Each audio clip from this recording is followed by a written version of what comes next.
This is a lesson in a distance, rate, time word problem that the students will create a visual representation for using GSP.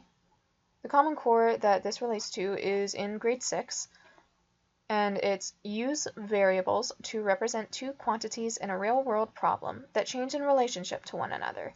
Write an equation to express one quantity thought of as the dependent variable in terms of the other quantity thought of as the independent variable. Analyze the relationship between the dependent and independent variables using graphs and tables, and relate these to the equation. For example, in a problem involving motion at a constant speed, list and graph ordered pairs of distances and times, and write the equation d equals 65t to represent the relationship between distance and time. The goals and objectives for this lesson is that the students will be able to take the given information of distance and speed of two objects, create a diagram of the information, and calculate where the two objects will meet. So the problem that we're looking at today is a car and a bike are 15 miles apart. Both start traveling at the same time. The car is traveling at 40 miles per hour, and the bike is traveling at 20 miles per hour. Where do they meet? So when you're teaching this in the classroom, what you would be doing is you would draw this on the board and ask the students to figure out where they meet.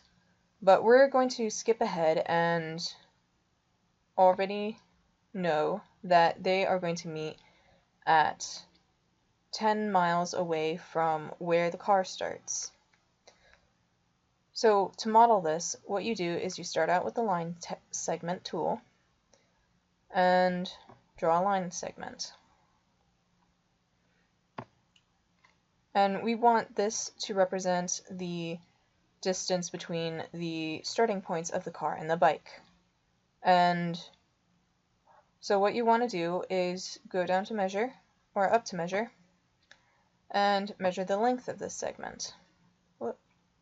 And so you want AB to be 15 centimeters apart, so that will be at the same scale as, it'll be a simple scale of 1 mile to a centimeter.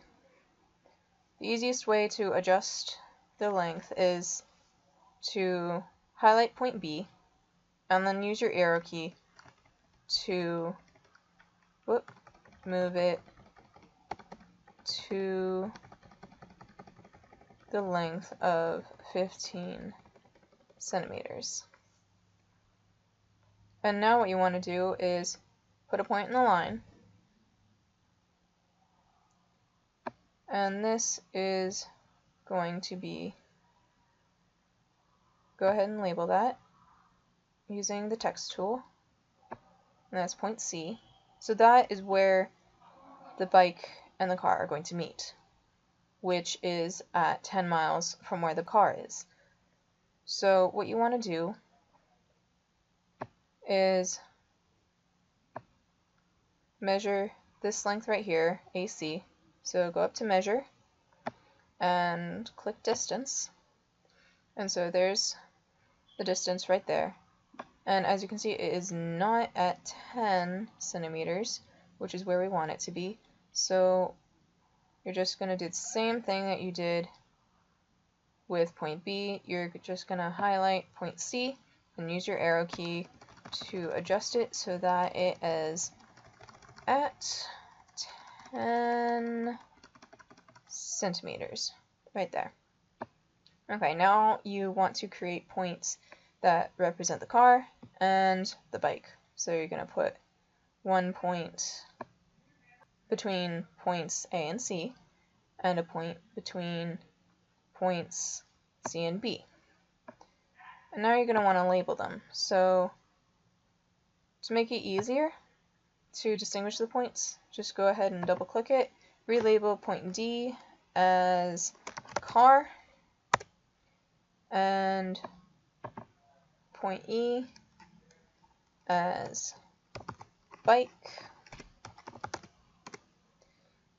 And I think it looks better if you move the text to above the line rather than below, but that's a matter of preference.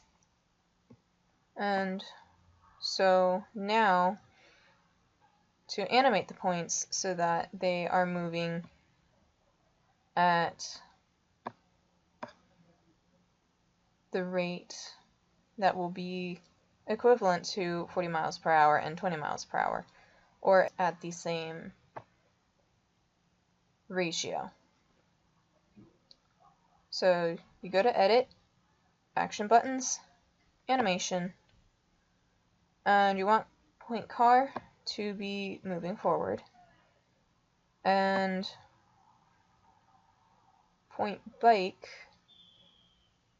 to be moving backward.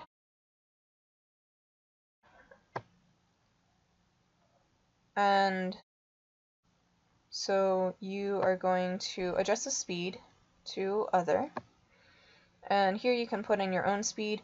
So to make this easier to stop right on top of the point C, we're going to put it at 0.4 for car, and to other, and 0.2 for bike. Click OK. And so now before you click the animate, you have to move both points back to their starting points. And then you can click animate. And there you are. They're moving a little bit slowly, but this way it'll be easier to stop it once the bike and the car get onto point C. And it's really hard to get it right on top of it, but if you just keep on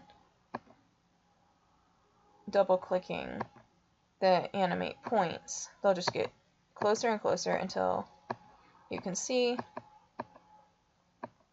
that they are right on top of each other. And so there you are.